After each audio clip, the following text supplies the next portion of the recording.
Hi everyone. In this video, we will understand how we can solve such type of set. In this set, we are given that students from 5 cities A, B, C, D, and E participated in 5 different marathons, namely P, Q, R, S, and T. At most, 10 students from any city participated in the marathons. No student participated in more than one marathon. ठीक है, तो table बना लेते हैं हम इसके basis पर. ये आ गई हमारी table. The number of students who participated in D from each city other than A is other than A is the same. Okay तो मीन्स ए में अगर मैं वेरिएबल बी लेता हूं तो बाकी सभी मेरा सेम है. Okay marathon in participated in T में. ओके क्योंकि हमें गिवन है from each city other than A is the same, तो बाकी सभी का सेम रहेगा, डी का ए का सेम नहीं रहेगा. At least one student from each city other than D participated in P. तो यहाँ पर सभी पे मेरे पास एटलीस्ट वन की कंडीशन गिवन है एक्सेप्ट डी.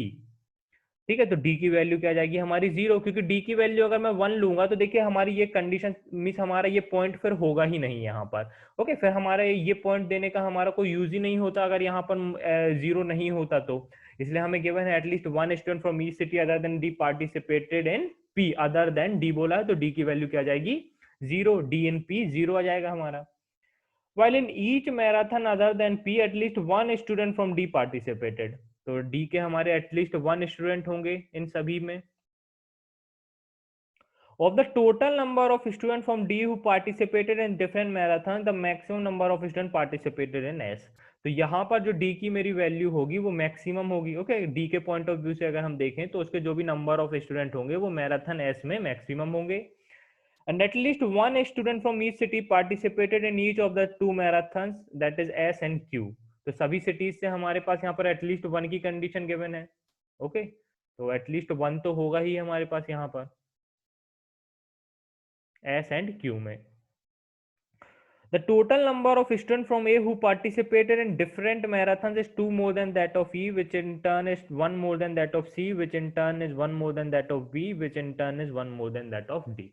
कभी भी इस टाइप का स्टेटमेंट हो जहां पर आपको कुछ इस तरह से इंफॉर्मेशन गिवन हो, which in turn of that, which in turn of that, तो हमेशा लास्ट से पिक करिए. ओके जैसे डी की वैल्यू मैं एक्स लेता हूं तो बी की वैल्यू क्या जाएगी एक्स प्लस वन, सी की वैल्यू क्या जाएगी एक्स प्लस टू, एंड ई की वैल्यू क्या जाएगी एक्स प्लस थ्री, एंड ए की वैल्यू क्या जाएगी x plus five, sorry x plus five. The total number of students who participated in P was exactly half the total number of students who participated in each of the other 4 marathons. तो जैसे मैं यहाँ पर 2y लूँ सभी में, तो P में मेरे टोटल नंबर ऑफ स्टूडेंट्स कितने होंगे, P में मेरे total number of students y होंगे. ओके अगर मैं ये वाला टोटल लूं तो ये वाला टोटल मेरा कितना आएगा 5x प्लस 5 3 8 2 10 11, और this must be equal to 2 plus 2 means 8 plus 9y. Okay क्योंकि टोटल नंबर ऑफ स्टूडेंट तो हमारे सेम ही रहेंगे. तो 5x plus 11 is equals to 9y. अब मुझे इतना पता है कि जैसे मुझे यहाँ पर गिवन है at most 10 students from any city participated in the marathons. तो जैसे अगर मैं ए का देखूं तो मुझे इतना पता है x प्लस 5 की जो वैल्यू होगी वो या तो एग्जैक्टली 10 होगी या तो लेस देन 10 होगी. ठीक है तो हम यहाँ से x की वैल्यू पुट करके देखते हैं. x की वैल्यू में 1 पुट करूंगा तो ये आएगा 16 divided by 9 is equals to by, यहाँ से मेरे को इंटीजर वैल्यू नहीं मिलेगी. 2 क्योंकि नंबर ऑफ स्टूडेंट तो मेरे हमेशा इंटीजर होंगे.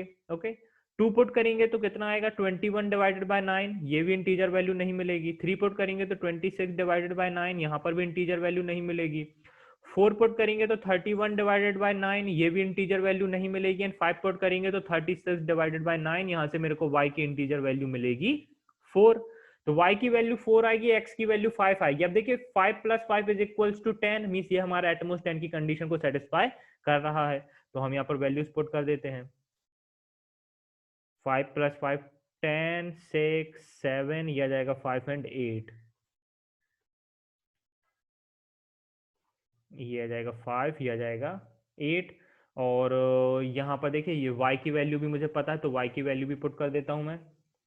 यहाँ पर आएगा 4, यहाँ पर आएगा 8 8 8 8. ठीक है अब देखिए P में अगर देखें तो टोटल नंबर ऑफ स्टूडेंट्स कितने हैं 4, और सभी में एटलीस्ट 1 की कंडीशन है. ओनली पॉसिबल वे हम सभी को 1 1 डिस्ट्रीब्यूट कर दें, है ना. मोर देन 1 किसी एक को डिस्ट्रीब्यूट करेंगे तो किसी एक में 0 आ जाएगा, जो कि पॉसिबल नहीं है क्योंकि हमें एटलीस्ट 1 की कंडीशन गिवन है.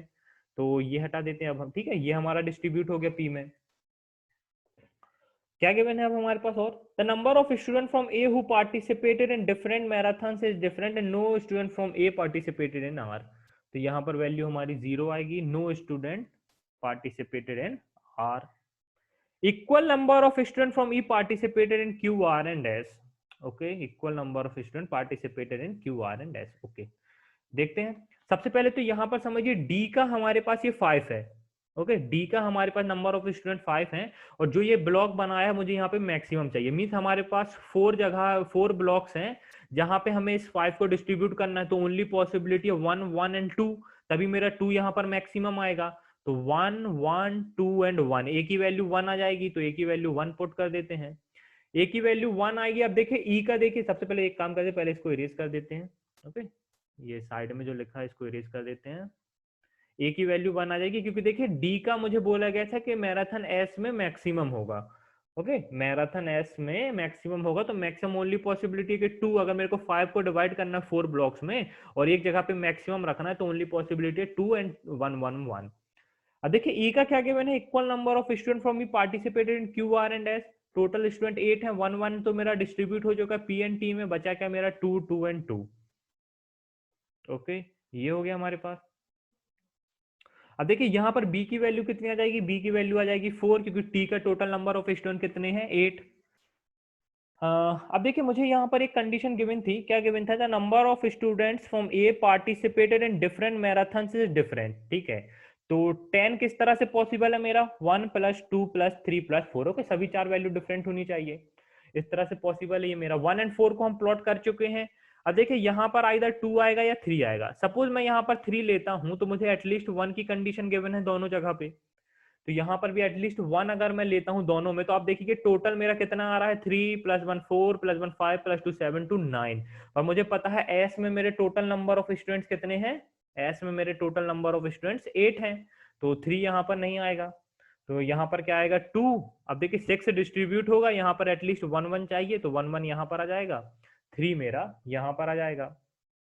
3 यहाँ आ गया, 2 यहाँ पर है, 5, 1 यहाँ पर है, 6, टोटल 8 करना है, एटलीस्ट 1 की कंडीशन सेटिस्फाई करनी है, तो 1, 1 यहाँ पर आ जाएगा। ओके, ये हटा देते हैं हम। अब क्या बचा हमारे पास? बी का टोटल देखिए, बी का टोटल मेरा 6 है, तो 2 यहाँ पर आ जाएगा, यहाँ पर 3 आ जाएगा। टोटल देखते हैं आर का, 2 + 3 5 1 6 2 8। ओके, तो देखिए हमारी पूरी टेबल कंप्लीट हो गई। क्वेश्चंस पर आ जाते हैं। क्या गिवन है? In which marathon did the maximum number of student from B participate? B देखिए R, in R marathon, answer क्या हो जाएगा? R. Which city send maximum number of students in Q? Maximum number of students in Q कौन भेजा है? City ए, तो answer क्या हो जाएगा? A. Which of the following is true? The number of students in P from B, in P from B that is 1 is equal to number of student in S from D. S from D 1 is equals to 2. No, this is not possible. The number of student in S from A, in S from A, that is 2, is equal to number of student in P from E, in P from E. No, that is also not equal.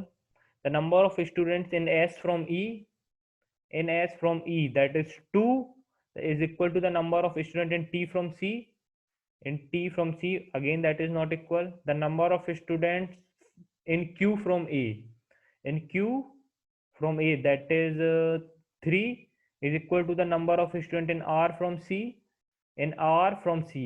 Yes, again देखिए 3 here, 3 here, 3 is equals to 3, तो हमारा answer क्या हो जाएगा? Option number 4. For how many cities can the number of participants in each of the marathons be uniquely determined? हम सभी 5 cities का बता सकते हैं, तो आंसर क्या हो जाएगा हमारा? Option number 2. तो गाइज हमारा यहाँ पे सेट कंप्लीट होता है। आप देख सकते हैं किस तरह से इस टाइप के सेट को हम सॉल्व कर सकते हैं। काफी बार हमारे इस टाइप के सेट रिपीट होते हैं मॉक में और एग्जाम में भी आने के चांसेस हैं, तो आपको अप्रोच आना चाहिए कि हम इस टाइप के सेट को किस तरह से सॉल्व कर सकते हैं। Thank you guys and happy learning.